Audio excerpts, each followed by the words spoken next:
I was asked to talk about Stu's teaching, and so I'm going to take a little liberty. This is going to be, thank you, David, it's a wonderful, scholarly, and very comprehensive view of Technometrics. I'm going to be on a little more personal level, because Stu's teaching to me was a very personal experience. So with your indulgence, I'm going to go there. So I'm calling this Stu Hunter Master Teacher.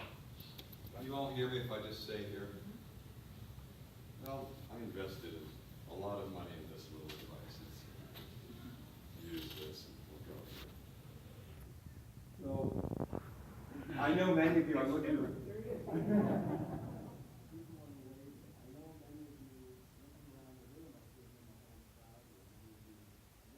situation with life. This is the summer, this is the fall I entered Princeton University. It was 1969. Why did I pick this event? I could have shown Woodstock.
That was a very popular course. And you say A, B, A, B, A, and if you could, you got one of those two grades, basically. So that was good. Baroque and Rococo painting, and then what else fits in here? What do we have? We have architecture, history about the Renaissance, music, art, and of course, civil engineering. In the top 5. I mean, that just shows how remarkable that is to rise up there. And this was not the only semester. 1979. Where are we there? Slipped. Oh yeah, slipped. It's still in the top 10. Then there was, and this is the one Stu's most proud of, there was a semester, I haven't forgotten that one, which coming, but this is 1980, so this kept going. Now why wasn't it until 1980? Stu started teaching at Princeton in 1962, if I'm not mistaken, the chemical engineering department. By the time I took the course, it was in civil engineering, of all places. That was probably for political reasons more than anything. Civil engineering was kind of in a decline since the days of building the New Jersey Turnpike, when actually my father was in that department, and it just, the number of majors had gone like this. Stu came along and they said, well, if we put statistics into civil engineering, let's see what the enrollments will do. And sure enough, they went skyrocketing. So that was 1980, and it took Princeton a while to start doing this. So if we had this since 1962, I'm sure this would have been every semester. Then this is the one that Stu's most proud of. 2 of his courses in the top 6. Absolutely astounding. There is another course by Ken Levy, not clapping for credit. This is the upper level version of clapping for credit. This is the Symphony from Haydn to Stravinsky, politics, art and archaeology, comp lit, and 2 engineering courses. So, why was this so popular? So part of it was just style. I mean, just the wonderful style. I mean, I remember this phrase. This was the beginning of, or the middle of almost every lecture.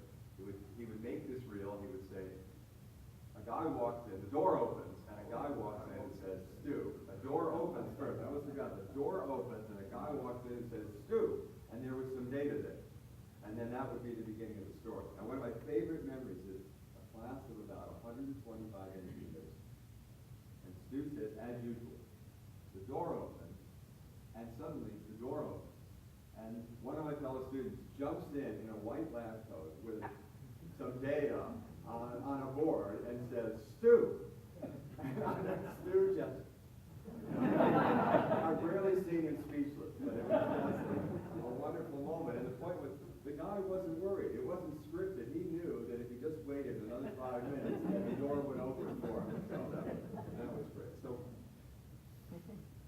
his language was always colorful, but I thought the best way to see it, if you haven't seen this yet, is let's just watch a little. Oh, hey, The average person, what a statistician does, he'll eventually reply, well, he's a number librarian. And he's got a point, because that's where statistics really did start, in the techniques for collecting large masses of data, and then cataloging these data, and then perhaps the most important thing of all, finding the bit of data you wanted when you needed it, and so forth.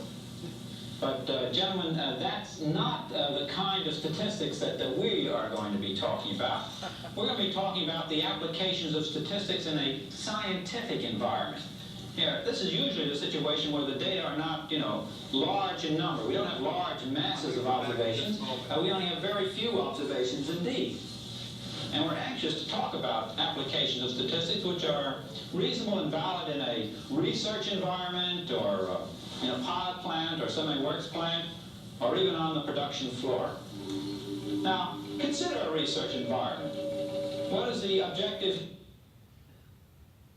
The moment I want to draw your attention to, one of my points is Stu was a student of teaching as well as a natural master of it. I don't know how many know, this is part of the Westinghouse series that Stu did around 1965, and it's a wonderful series. It's on YouTube, thanks to SAS. And if you haven't seen it, I can't recommend more strongly that you go see it. But at the same time, I found out that sharing the studio with Stu was another master, Fred Rogers. Fred Rogers was in the next studio. Did you notice the place where Stu learned from Fred Rogers? The quote. Unbelievable. I mean, probably didn't realize you picked that up on me. It was just so natural, and I thought it. And I always thought Stu at the time was the perfect combination of Mr. Wizard and Mr. Rogers. So on Sunday, I was lucky enough to be part of a presentation with Chris Knockshine and Scott Berry and William Lee. We did a presentation skills workshop. And Chris Knockshine identified the 4 elements of effective teaching. And as I thought about it, this is exactly what Stu embodies. So what are those secrets? The first is clarity. So, I mean, looking at that video, if you watch this whole video series, I mean, the clarity comes through just absolutely clearly. I mean, everything Stu says, always his lectures were crystal clear. They're just wonderful vignettes into statistics. And organization. His attention to the material was always absolutely amazing. The first course I took, there was a book called Engineering Statistics, Gutman, Wilkes, and Hunter. And then after that, the next one, there was no book. There was no book. Now, if any of you have taught, the scariest thing in the world you can do is teach a course with no book. Students want a book.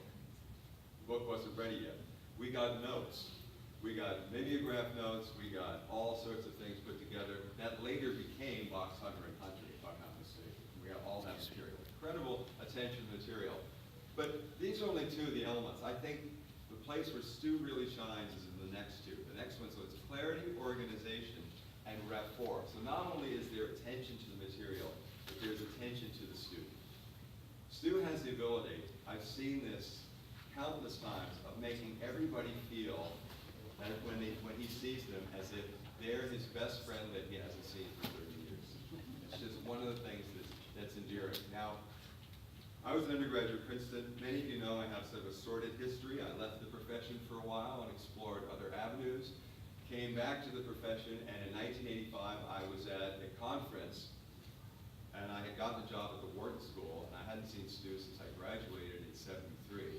And I ran up to Stu, and like many people before me, I said, Professor Hunter, I just want to tell you, you are the reason I'm in statistics. And without dropping a beat, he said, Dick, that's a burden I will carry to my grave.